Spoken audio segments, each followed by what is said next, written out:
አቶ ጌታቸው ረዳ የተጠየቁት ጥያቄ አለ። በማህበረሰብ ውስጥ የሚመለሱት ተፈናቃዮች እነማን ናቸው የሚል ትግራይ ውስጥ ያሉ ብቻ ናቸው ወይንስ ሱዳን ውስጥም ያሉ ናቸው የሚል የተነሳ ጥያቄ አለ። ለዛ ነው አቶ ጌታቸው ረዳ ከየትም ይሁን ከየት መመለስ አለባቸው እያሉ ያሉት። ግን ማህበረሰቡ ግን ሲጠይቅ ይሄ ጥያቄ የመጣው ከስጋት ግን መሆኑን ከጥርጣሬ መሆኑን ግን በደንብ ይናገራል። ሱዳን ላይ አሉት የሚባሉት በአብዛኞቹ ጥቃት ሰንዝረው የሄዱ ናቸው። እነዚህ ሳምሪ ምናምን ነገር የሚባሉት ማለት ነው። ማይካድራ ላይ የፈጸሙት ነገር አለ። እስከሱም ጋር ተያይዞ ጥያቄ ተነስቶላቸዋል አቶ ጌታቸው ረዳ። መቼ ሙሉ ስላልሆነ ነው እንጂ ከዛም ጋር ተያይዞ የመለሱት ነገር ሊኖር ይችላል። ግን ማህበረሰብ ውስጥ ያለውን ስጋት እና ጥርጣሬ የሚያሳይ ጥያቄ ነው መልሳቸው። ያ ጥያቄ ስለመጠየቁ ይነግረናል። ዛሬ በደንብ ልነግራችሁ የምፈልገው የማህበረሰቡን ስጋት ነው። አይ ቲንክ ብዙዎች እየተረዱት አይደለም። አሁን ይመስላል አይደል ከትግራይ ያሉት ናቸው ወይ ሱዳንም ያሉት ይመጣሉ እንዴ ሲባል ተፈናቃዮች እንዳይመለሱ ማህበረሰቡ ጋር የሆነ የተያዘ አቋም ያለ ይመስላል። ግን እንደዛ የተያዘ አቋም ኖሮ አይደለም። ስጋት ስላለ ነው፣ ጥርጣሬ ስላለ ነው። አይ ቲንክ አስተዳደሩም ማናቸውም ይሄንን ነገር በደንብ የተረዱት አልመሰለኝም፣ ወይንም ደግሞ ከቁብ የቆጠሩትም አልመሰለኝም። በፌደራል መንግስትም ኢቭን የአካባቢው አስተዳደር ራሱ ያንን ነገር በደንብ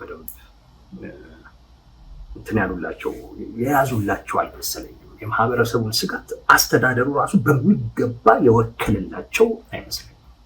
ብቻ ግን ከዛ ጋር ተያይዞ ጥያቄ አንስተዋል።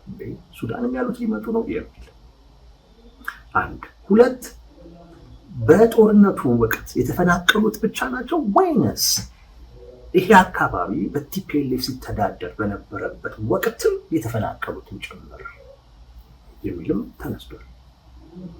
ለዛ ነው አቶ ጌታቸው ረዳ በአንድም ይሁን በሌላ አይነት መልኩ የተፈናቀሉ ሁሉ መመለስ አለባቸው ወደሚል ምላሽ የሄዱት። ይሄ አንድ አካል ላይ ብቻ ትኩረት ተደረገ። ያ አካል ላይ ብቻ ትኩረት የተደረገበት ምክንያት አካባቢውን የዛ አካል አድርጎ ከመቁጠር ነው የሚል ስጋት በማህበረሰቡ ውስጥ ስላለ ለአንድ አካባቢ ሰዎች ብቻ ነው የተለየ ትኩረት እየተሰጠ ያለው። ግን አካባቢው ላይ ግን ተፈናቃይ ግን ያለው ላለፉት 30 ዓመታት ሁሉ ነው እና ለእኛ ደግሞ በዛ ደረጃ ትኩረት ያልተሰጠው እንደዚህ እየተሰበሰበን የማንነጋገረው አካባቢውን የዛ አካባቢ ሰዎች አካባቢ አድርጎ ከመቁጠር ነው የሚል ስጋት አለው ማህበረሰቡ። ሌላው አስተዳደር ከዛ ይመጣል የሚባል ነገር አለ የሚል ነገር ተነስቶላቸዋል። በዚህ ጉዳይ ላይ ምንም እያሉ ነው አቶ ጌታቸው ረዳ። አስተዳደር የሚባል ነገር አይመጣም። ምን አውቆ ነው? 5 ዓመት እኮ ሆነው፣ ግማሹ እንደውም እናንተ ጋር ነው አሁን ራሱ ከዛ የሚመጣ አስተዳደር አይኖርም። ሌላው ስለ ጦርነትም አንስተዋል። ቲፒኤልኤፍ ጦርነት ሊከፍት እየተዘጋጀ ነው። ለዛ አቶ ጌታቸው ረዳ ምን ያሉት ተኩሽ ካልመጣው የሚል አለ፣ ግን እሱን አንቀበለውም የሚል ነገር ያሳዩት። ለዛ በአጠቃላይ ማህበረሰቡ የአካባቢው ማህበረሰብ ስጋቱን ነው ሲጠይቅ የነበረው። ይሄን እንድትይዙልኝ ይፈልጋሉ። ስጋቱ ምንድን ነው የሚለው እነግራችኋለሁ። አንድ ይሄ ነው የአቶ ጌታቸው ረዳ ምላሽ ወይም አስተያየት የሚነግረን። ሁለተኛ ስምምነቱንም ይነግረናል። አንደኛ ከዛ አስተዳደር የሚባል ነገር አይመጣም። አንድ፣ ሁለት፣ ጸጥታውን የሚያስከብረው መከላከያ መሆኑን ይነግሩናል አቶ ጌታቸው ረዳ። ሶስት፣ አካባቢው የማንም አይሆንም፣ በአማራም ክልልም በትግራይም ክልልም አይሆንም የሚለው አይነት ነገር እንደተያዘ፣ ይሄ የፌደራል መንግስት የያዘው አቋም የያዘው አቋም የፌዴራል መንግስት እሱ እንደተጠበቀ ስለመሆኑ የሚያሳይ ነው። እሱ እንደተጠበቀ የሚያሳይ ነው። ስለ ስምምነቱ ይነግራል። አሁን በቲፒኤልኤፍ በኩል አካባቢ ይውጣ የሚል ነገር አለው። አስተዳደር እኛ ራሱ ጊዜያዊ አስተዳደሩ ነው ሊሾምለት የሚገባው የሚል አቋም አለው። በዛ አካባቢ ላይ ያለው ታጣቂ ምናምን መውጣት አለበት እንደዚህ የሚል ነገር አለው ቲፒኤልኤፍ። እነዚህ ነገሮች በሙሉ አይሆኑም ነው የሚሆነው። ተፈናቃዮቹ ይመለሳሉ። ከዛን ጸጥታውን ያስከብራል መከላከያ። የነ ኮሎኔል ደመቀ ዘውዱ አስተዳደር ይፈርሳል አይፈርስም እርግጠኛ አይደለም። ግን አንድ ቪዲዮ ማሳያችኋለሁ እሱን በሚመለከት እና አሸተ ደብለው አይፈርስም የሚል ቀጥ ያለ አቋም አላቸው። ከፌዴራል መንግስት ጋር ተግባብተንበታል የሚል ነገር አላቸው። ግን እኔ እጠራጠራለሁ እነሱ በኋላ ላይ እንመጣበታለን።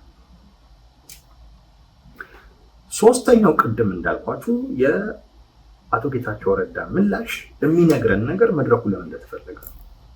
መጨረሻ ላይ ምን ይላሉ ሰምታችሁታል። እንደው ከምደግምና ከማሰለቻችሁ ብዬ ነው። መጨረሻ ላይ የሚሉት ነገር ምንድን ነው? እኛ ከተግባባን ሰላምን ለማስጠበቅ ደህንነትን ለማስጠበቅ መከላከያም እኮ ቢሆን አያስፈልግም የሚል ዋናው የኛ መግባባት ነው። መድረኩ ያስፈለገው ለምንድን ነው? ለመግባባት ነው። ተፈናቃዮቹ ሲመለሱ ሊኖር የሚችል ስጋት አለ፣ ወይንም ደግሞ ወልቃይት ውስጥ እየኖረ ባለው ማህበረሰብ በኩል ተፈናቃዮቹን ያለ መቀበል ፍላጎት አለ፣ ወይም የሆነ ጥርጣሬ አለ፣ በስጋት የማየት ነገር አለ። ይሄ ስላለ ይሄንን መቅረፍ ያስፈልጋል። ይህም ደግሞ ለመቅረፍ መግባባት የግድ አስፈላጊ ነው እያሉ ያሉት ጌታቸው ረዳ። ለመግባባት ነው እየተመጣ ያለው። ይሄ ወሳኝ ነጥብ ነው፣ ያዙት። መድረኩ ነዋሪውን ለማግባባት ነው። እነ ጌታቸው ረዳም የመጡት እንደዚሁም የሰላም ሚኒስቴሩም ጭምር የተገኙት ማህበረሰቡን ለማግባባት ነው። ተፈናቃዮቹን በቀናነት እንዲቀበል፣ ለተፈናቃዮቹ ስጋት የሚሆን ነገር እንዳይፈጠር ማህበረሰቡ መቀበል መቻል አለበት ነው።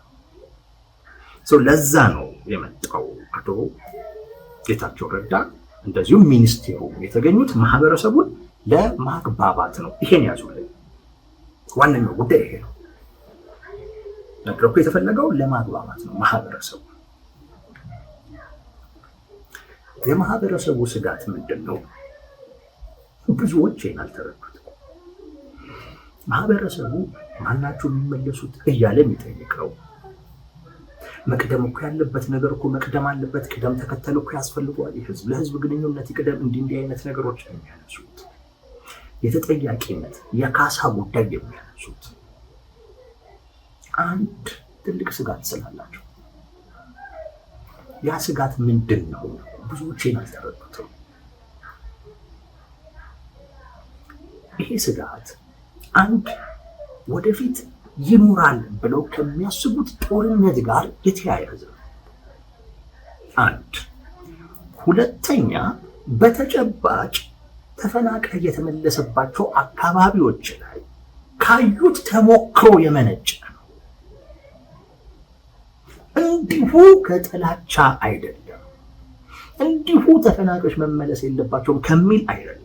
ወይንም አንዳንዶች እንደሚሉት ተፈናቃዮቹ ሲመለሱ አንዳንድ ሰዎች የያዙት ቤት፣ የያዙት መሬት፣ የሚያርሱት መሬት እንደዚህ አይነት ነገር የተፈናቃዮቹ ነው ብለው ያስባሉ እና እነሱ ሲመጡ እኛ እንገፋለን፣ እንለቃለን ከሚል ስጋት አይደለም። ይህን ስል እንደዚህ አይነት ስጋት ያላቸው ሰዎች የሉም እያልኩ አይደለም፣ ሊኖሩ ይችላሉ። ግን አጠቃላይ ማህበረሰቡን ግን የሚወክለው ስጋት ይሄ አሁን ይባላል ያልኳቸው ጉዳይ ሳይሆን ይመጣል ተብሎ ከሚታሰበው ጦርነት ጋር የተያያዘ ነው። ቲፒኤልኤፍ ለጦርነት እየተዘጋጀ ነው። ሱዳን ላይ ኮማንዶዎች እያስመረቀ ነው። እና በዛ በኩል ጦርነት ይጀምራል ተብሎ ይታሰባል። አካባቢው ደግሞ ለሱዳን ቅርብ ነው። ያ ነፃ መሬት ላይ ያለ በመሆኑ ምክንያት ከሱዳንም ከግብፅም መሳሪያ አግኝቷል፣ ድጋፍም ያገኛል። በኤርትራም በኩል ተደርገው ኤርትራ ውስጥም የሰለጠኑት አይ ቲንክ ወደዛም ሁሉ ተቀላቅለዋል። ቁጥሩም የትላንቱ አይነት አይደለም። አርሚ 70 ይባላል፣ ጨምሯል። በስልጠናም ደርጅቷል። ከዛ ውጪ የጦርነት ኤክስፒሪየንስም ጭምር ያለው ነው። ሱዳን ላይ እየተከፈሉ ሲዋጋ የነበረ መርሲነሪ ነው፣ ቅጥረኛ ተዋጊ ነው። እሱ አለ። ኢቭን ከትግራይም አካባቢም ደግሞ አለ ሰራዊት። አሁን ማህበረሰቡ ከዚህ ኮንቴክስት አኳያ ነው የተፈናቃዮችን መመለስ የሚያየው። ተፈናቃዮቹ ሲመለሱ እነማን ናቸው የሚመለሱት ብሎ የሚጠይቅህ ለዛ ነው። ሪሊ ተፈናቃይ ናቸው ወይ? ከዚህ የጦርነት ኮንቴክስት አኳያ ቲፒኤልኤፍን እድል ሲያገኝ ተፈናቃይ የሚመለስበትን አይነት እድል ሲያገኝ አይ በፍጹም አካባቢው ካልመጣ ምናምን ብሎ ላይተወው ሁሉ እኮ ይችላል። ለጦርነት ስልቱ ሊጠቀምበት ይችላል። ማለትም ወታደራዊ ስልጠና ያላቸው ሚሊሻዎች ሊሆኑ ይችላሉ፣ የቲዲኤፍ አባላት ሊሆኑ ይችላሉ። እነሱን በተፈናቃይ ስም ከተፈናቃይ ጋር ቀላቅሎ በማስገባት ከዛ በኋላ ደግሞ መሳሪያ ደግሞ በተለያየ አይነት መንገድ ወደ አካባቢው እንዲገባና እንዲደርሳቸው ማድረግ ይቻላል። ከዛ በኋላ ጦርነቱ ሲጀመር ከድንበር ወይም ከውጪ ወደ ውስጥ ብቻ ሳይሆን ከውጭ ወደ ውስጥም ማለት ነው፣ ከውስጥ ወደ ውጪም እንዲሆን ማድረግ ይችላል። ውስጥም ራሱ ይፈጥሩት ነው። የማህበረሰቡ ስጋት ይሄ ነው። ታጣቂዎችን ያስገባል ቲፒኤልኤፍ። ይሄ ጉዳይ ራያ ላይ ሆኖ ተሳክቷል። ይሄ ጉዳይ ጠለምት ላይ ተሞክሮ ከሽፏል።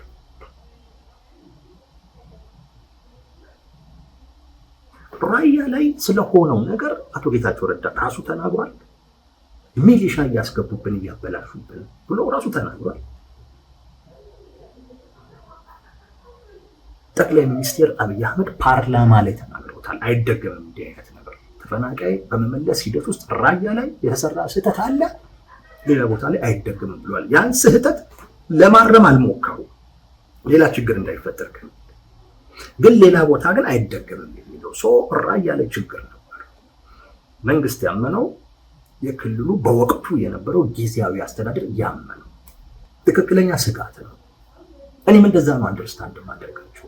ግን አብዛኛው ኢቭን አስተዳደሩ ራሱ ይሄንን የተረዳላቸው አይመስለኝም፣ ወይንም ደግሞ ችላ ያላቸው ይመስለኛል። ይሄን ስጋታቸው ግን ይሄ ነው። ስለዚህ ምን እያሉ ነው? አንደኛ ተፈናቃዮች እንዳይኖሩ የሚያስችል ሁኔታ እንፍጠር። ምንድነው ያ ሁኔታ? ይሄ ለጦርነት እየተዘጋጀ ያለ ቲፒኤልኤፍ የሚባል አካል አደብ ካላስገዛን ተፈናቃዮቹ ቢመጡም ለኛም ስጋት ናቸው፣ እኛም ለነሱ ስጋት ነን። ጦርነት አይነት ድባብ እስካለ ጊዜ ድረስ መተማመኑ አስቸጋሪ ነው። ቲፒኤልኤፍ ወይ ለጦርነት የሚያደርገውን ዝግጅት እርግፍ አድርጎ ትቶ ትጥቁንም አስረክቦ እንደ አንድ የፖለቲካ ድርጅት ወይንም ደግሞ ብቻ አላቅም በሆነ አይነት መንገድ ወይ መቀጠል ወይም ደግሞ መፍረስ፣ እንደዛ ካልሆነ በስተቀር ቲፒኤልኤፍ በታጠቀበት ከሻዕቢያ ጋር በተገናኘበት ከሱዳን ጋር ግንኙነት በፈጠረበት እና ታጣቂዎቹንም እያሰለጠነ እያስታጠቀ ባለበት እና ለአካባቢው እያቀረበ ባለበት አይነት ሁኔታ ተፈናቃዮቹ ሲመጡ ማህበረሰቡ አምኖ ደህንነት በሚሰማቸው አይነት ሁኔታ ሊቀበል አይችልም ነው። ምክንያቱም ራሱ ማህበረሰቡ ይሰጋቸዋል። ተፈናቃዮቹን መስጋታቸው አይቀር ነው። ስለዚህ መጀመሪያ ቲፒኤልኤፍ ላይ ይሰራ ነው ማህበረሰቡ እያለ ያ ካልሆነ ከተመለሱም በኋላ ትርጉም የለውም ነው። አንድ ይሰጋሉ ብቻ ሲሆን ጦርነት ሲከፈት እንደገና ማን እንደሚፈናቀል አይታወቅም። ማን እንደሚፈናቀል አይታወቅም። አካባቢው ላይ ሌላ አካባቢ ላይ እንዳለው አይነት እንዳይመስላችሁ። ላለፉት 30 ምናምን ዓመታት ቲፒኤልኤፍ ያነበረው ስርዓት በተለይ እዛ አካባቢ ላይ በተለየ አይነት ሁኔታ ሰዎችን በማንነታቸው የማሰር፣ የማሳደድ፣ ንብረት የመዝረፍ እና ማንነታቸው እንዳይገልጡ የማድረግ እንቅስቃሴዎች ነበሩ። ከዛ ጋር በተያያዘ ማንንም አያምኑ ማህበረሰቡ። በጦርነቱም ጊዜ በተመሳሳይ መልኩ ይሄ አይነት ነገር ስለተገለጠ ተፈናቃዩም ቢሆን እዛ ያለውን እያንዳንዱ እኔ ትግራዊ አይደለሁም አማራ ነኝ የሚለውን አካል አያምንም። ስለዚህ ጦርነት ሲጀመር አይ እኛ ችግራችን ከትግራይ ህዝብ ጋር ሳይሆን ከቲፒኤልኤፍ ጋር ነው የሚባል አይነት ነገር አይኖርም። ስለዚህ ይሄ ደግሞ ማይኖር ከሆነ ጦርነቱ ሲጀመር ማን አፈናቃይ ማን ተፈናቃይ እንደሚሆን አይታወቅም። አስቀድሞ ቲፒኤልኤፍ ላይ መስራት ለሁሉም ነገር ይጠቅማል። ቲፒኤልኤፍ አሁን የያዘውን አቅም ማሳጣት በኃይልም ይሁን በድርድርም ይሁን ጫናም ተፈጥሮም ይሁን ብቻ ግን ማሳጣት ተፈናቃዮቹን ለመቀበልም እኛን ዝግጁ ያደርገናል። ለተፈናቃዮቹም ምቹ ሁኔታ ይፈጥራል። የማህበረሰቡ ስጋት ይሄ ነው። ካልሆነ ግን ታጣቂዎችን ያስገባሉ በተፈናቃይ ስም ማለት ወታደራዊ ስልጠና የሰጠው ከዛን መሳሪያ በተለያየ አይነት መንገድ እንዲገባ ይደረጋል። ከዛን ተፋጠመ ኖር ነው እንደሚፈጠር አይታወቅም። እና ይሄ ነው የማህበረሰቡ ስጋት። አሁን እነ ጌታቸው ረዳ በዚህ ጉዳይ ላይ ነው ማህበረሰቡን ሊያግባቡት እየሞከሩት ያሉት።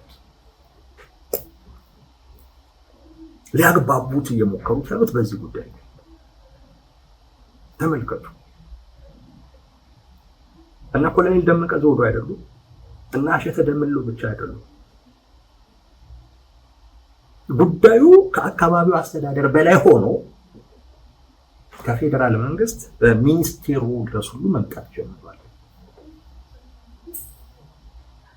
ሚኒስቴሩ መጥቶ ሁሉ ነው ለማግባባት እየሞከረ ያለው። ጌታቸው ረዳ ነው ለማግባባት እየሞከረ ያለው። ይሄ የአስተዳደሩን ውድቀት ወይም ደግሞ አስተዳደሩ ይህን ጉዳይ ለማሳመን ፍላጎት የሌለው መሆኑን የሚያሳየው አስተዳደሩ ጋር ችግር ስለመኖሩ የሚያሳይ ነው። ወይ አስተዳደሩ ፍላጎት የለው አሊያም አቅም የለው።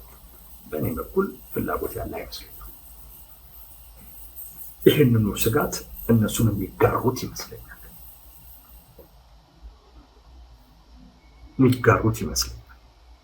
ለዛ ነው የነ ጌታቸው የሚኒስቴሩ አቅም ሁሉ ያስፈልጋል። ሚስባህ ዞላም ትክክል ራያ ላይ አሁንም አሉ። ዛው የሆነ ትምህርት ቤት ነው ምናምን ብቻ እንደዚህ ካምፕ ሁሉ አላቸው። ከፌደራል የጸጥታ አስከባሪዎች በላይ ነው ቁጥራቸው። እዛ ልክ እንደ ወልቃይት የተደራጀ አካል ስለሌለ እንደዚሁም ደግሞ አካባቢው ላይ የሚንቀሳቀሰው የፋኖ አደረጃጀት ከቲፒኤልኤፍ ጋር ቀጥተኛ ግንኙነትም ጭምር ያለው ስለሆነ የፌደራል መንግስትም በዛ በኩል ራያን አካባቢ ቲፒኤልኤፎች ቢይዙትም ያመጡብኝ ስጋት የለም ብሎ ስለሚያስብ በቸልታም አልፏቸዋል፣ ተሳክቶላቸዋል። በወልቃይት በኩል ግን ወልቃይት ኮሪደር ነው፣ ወደ ሱዳን መውጫ ነው። የፌደራል መንግስትም አይኑ እዛ ላይ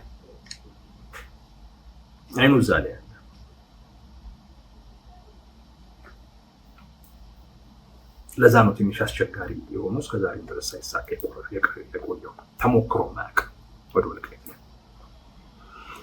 አስተዳደሩ ላይ ግን ምን አለ አልኳችሁ ችግር አለ። አሁን አስተዳደሩ ይፈርሳል፣ አስተዳደሩ አይፈርስም የሚል ዛሬ ላይ ክርክር እያየሁ ነገር ነበር፣ ወይም ደግሞ አንዳንድ ሰዎች ሀሳብ አስተያየት ሲሰጡ እያየሁ ነበር። የአካባቢው አስተዳደር እንደማይፈርሱ ነው ዋስትና እየሰጠ ያለው፣ ግን የማህበረሰቡ ስጋት ግን እሱ አይደለም። እኔ አስተዳደሩ ይፈርሳል አይፈርስም የሚለውን እርግጠኛ ሆኜ መናገር ባልችልም፣ ግን አስተዳደሩ ላይ ድክመት እያየሁ ነው። ድክመት ግን እያየሁ ነው። ይሄ ድክመት ያስቀጥሏል ወይንስ እንዲነሳ ያደርጓል አላውቅም። ያ ድክመቱ ምንድን ነው ወይም ያ ውዝግቡ ምንድን ነው ካላችሁኝ፣ ወይ አቋም ይዞ በዚህን ወቅት ላይ ተፈናቃዮችን መቀበል አደጋ አለው። ቅድሚያ ቲፒኤልኤፍ ለጦርነት የሚያደርገውን ዝግጅት በአንድም ይሁን በሌላ አይነት መልኩ እንዲያቆም ማድረግ፣ ከዛ በኋላ እንቀበላለን ብሎ ወይ አቋም ይዞ የፌዴራል መንግስቱ በዚህ ጉዳይ ላይ እንዲያምን ወይ አላደረገም፣ ወይንም ደግሞ የፌዴራል መንግስቱን አቅጣጫ ደግሞ ተቀብሎ በቃ ይሄ የሚያዋጣ ነው፣ ከፌዴራል መንግስቱ ጋር ጸብ አያስፈልግም፣ ፌዴራል መንግስቱ እስካሁን ድረስ ከኛ ጎን ነው የቆመው፣ አሁንም በጀት ሊመድብልን ነው፣ ስለዚህ ፌዴራል መንግስቱን ማመን አለብን፣ በሱ አቅም ከሱ አቅም ጋር ደግሞ ሆነን የውስጥ ጉዳዩን ደግሞ ራሳችንን እንትን ማድረግ አለብን፣ እንዲህ አይነት ስልቶች መቀየስ አለብን ብለው ህዝባቸውን በዛ አይነት መልኩ አላሳምኑ፣ ወይ ህዝቡን አላሳምኑ እንዲቀበል፣ አሊያም ደግሞ የፌዴራል መንግስቱ የህዝቡን ስጋት እንዲቀበል ወይም ከግምት እንዲያስገባ ማድረግ ማለት ነው። የፌዴራል መንግስት ጋር ይሄዳሉ፣ ዝም ብሎ አቅጣጫውን ተቀብሎ ይመጣሉ። ህዝብ ጋር ሲመጡ በቃ ማሳመንም ምንም ከውስጣቸው ያለ ጉዳይ ስላልሆነ በደንብ ህዝቡን ለማሳመን ጠንክረውም ነገር እንትን እነ ጌታቸው ረዳ የመጡት የሰላም ሚኒስቴሩ የመጡት በዚህ ምክንያት አስተዳደሩ ጋር የሆነ አይነት ድክመት የሆነ አይነት ውዝግብ አለ፣ ያለ መወሰን ነገር። የማህበረሰቡን ስጋት ይጋሩታል፣ ግን እሱን ስጋት ደግሞ የፌዴራል መንግስት እንዲጋራው ማድረግ አልቻሉም። ወይም ደግሞ የፌዴራል መንግስቱን አቅጣጫም ደግሞ ተቀብለው መጥተው ማህበረሰቡ ከዚህ ስጋት ነፃ በሆነ አይነት መልኩ ያንን አቅጣጫ እንዲቀበል አላደረጉም። ይዋልላሉ እዚህ ጋር ይዋልላሉ። እንዲህ አይነት አስተዳደር ይቆያል አይቆይም እንግዲህ የምናየው ነው የሚሆነው። ብቻ ግን በእንደዚህ አይነት ወቅት ላይ ያለ አስተዳደር ትንሽ ጠንከር ያለ መሆን አለበት እንጂ ዝም ብሎ ወላዋይ የሚሆን ከሆነ አስቸጋሪ ነው። ወይ እንዳልኩትኝ የፌዴራል መንግስቱ ኖ ይሄ ለህዝባችንም አደጋ ነው፣ እኛም በዚህ ኃላፊነት አንወስድም ብለው ያንን ማስረዳት ነው። አሊያም ደግሞ አይ መቀበል ደግሞ አለብን ደግሞ ካሉ ወይ ከፌዴራል መንግስት ጋር ተነጋግረው ምናምን የህዝቡን ስጋት ሊቀርፍ የሚችል ስልቶችን ነድፈው ግድ የለም እንዲህ አይነት ነገሮች አሉ፣ ስለዚህ ስጋት አይሰማችሁም ብሎ ደግሞ እሱን ማሳመን አንችልም።